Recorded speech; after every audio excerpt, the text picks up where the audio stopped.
বাদ টাইমলি অক্তমতো সময় মতো নামাজ আদায় করতে হয়। দুর্ভাগ্যজনক সত্য, সেই জাতির কাছে সময়ের কোনো দাম নাই। সময়ের দাম নাই। 9টার গাড়ি কয়টায় আসবে? 9টার গাড়ি কয়টায় আসবে? একদিন দেখা গেল সত্যিই 9টার সময় এসে গেছে। যাত্রীরা বলছে মাশাআল্লাহ, অন্তত একটা দিন তো 9টার সময় আসলো। স্টেশন মাস্টার বলছে না, খুশি হওয়ার কারণ নাই, আজকের না, এটা গতকালকেরটা। আমার আমেরিকার সফরের সময়, যে বাড়িতে আমি আমেরিকায় থাকি, কুইন্স এলাকায়, নিউ ইয়র্ক সিটিতে, সে বাড়িওয়ালা চাকরি করে। সে আমাকে বলল 10টি বছর আমি একটা ট্রেনে যাতায়াত করি। সে বলছে রাত 3:45 ট্রেনটা আসে, ওই ট্রেনে চড়ে সে তার কর্মস্থলে যায়। বলল 10টা বছর আমি এখানে আছি, 10 বছরের ভিতরে এই ট্রেনটা 1 মিনিটের জন্য এদিক ওদিক করলো না, ঠিক 3:45 এসে হাজির হয়ে গেছে। ঝড় হোক, বৃষ্টি হোক, স্নো পড়ুক, বরফ পড়ুক, টাইমলি চলতেছে। দুনিয়ায় ভিন্ন জাতিরা যে উন্নতি করে, তার পেছনে সময়ের জ্ঞান তাদের অনেক বেশি আমাদের থেকে। কথা ঠিক কিনা? আমাদের সময়ের জ্ঞান নাই, সময়ের কোনো মূল্য আমরা দেই না।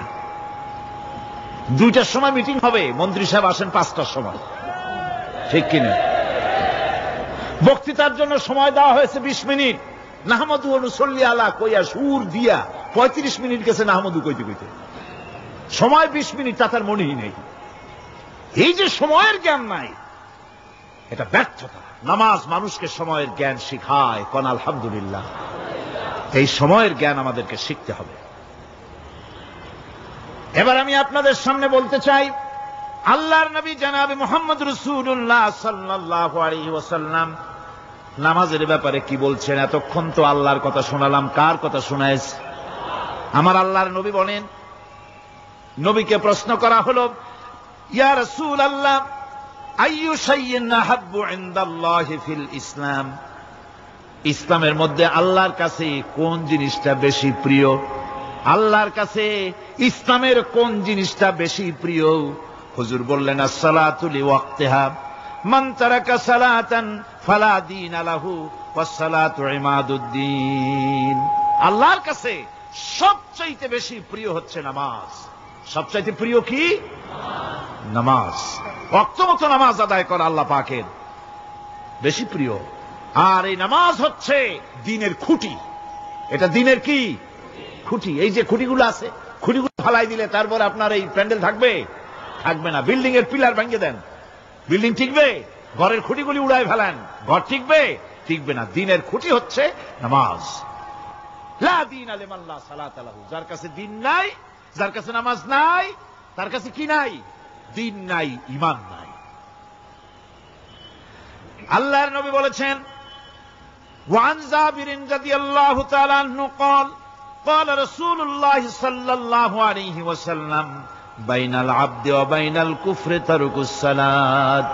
আল্লাহ পাকের নবী বলেন, আল্লাহর বান্দার মুমিন, আল্লাহর বান্দার কাফের, দুইজনের মধ্যে পার্থক্য হলো, যে ব্যক্তি নামাজ পড়ে সে আল্লাহর গোলাম, যে নামাজ পড়ে না সে কাফের হয়ে গেল। যে নামাজ পড়লো না সে কাফের হয়ে গেল। মান তারাকা সালাতান মুতাআম্মিদান ফাকাদ কাফারা, যে ব্যক্তি ইচ্ছে করে নামাজ ছেড়ে দিল সে কাফের হয়ে গেল। বলেন নাউযু বিল্লাহি মিন যালিক। এই জন্য নামাজ আদায় করা বাধ্যতামূলক।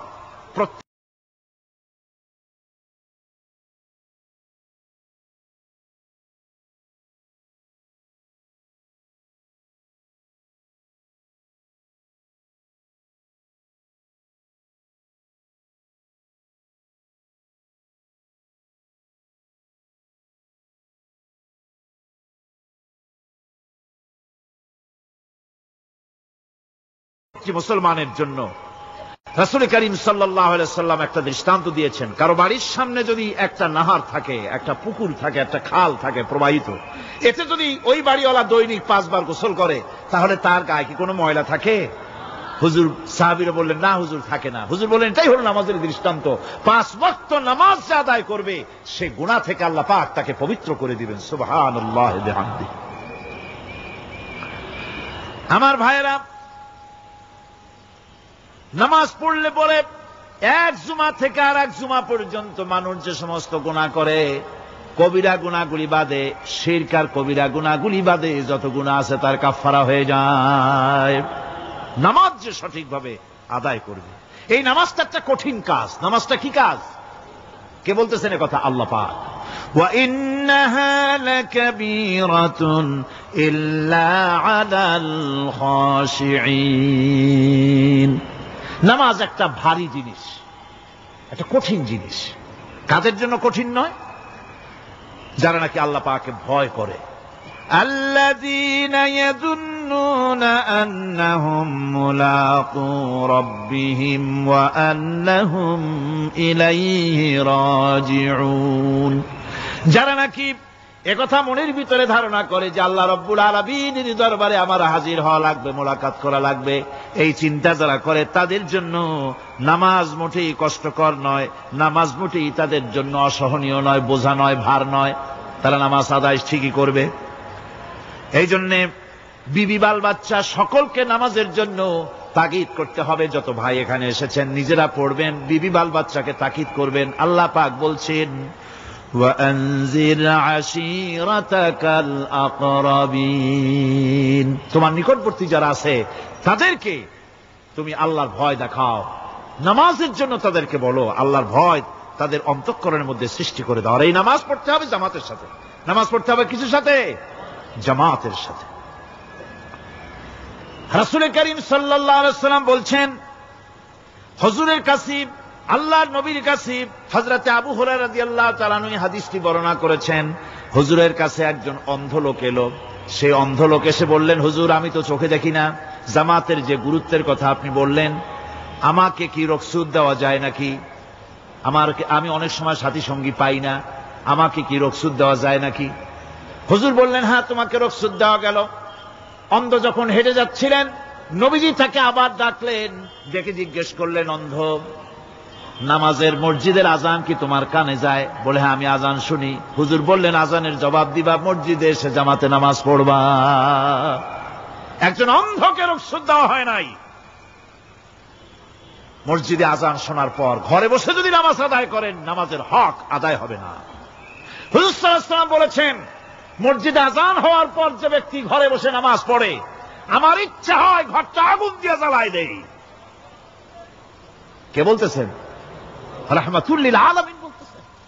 রাহমাতুল লিল আলামিন বলতেছেন, ঘরের মধ্যে যদি মেয়ে লোক আর বাচ্চারা যদি না থাকতো, তাহলে আমার ইচ্ছা হয় আমি বলি আগুন দিয়ে ঘরটারে জ্বালায় দাও। এই ঘরের মহব্বতেই তো সে বাইর হয় না।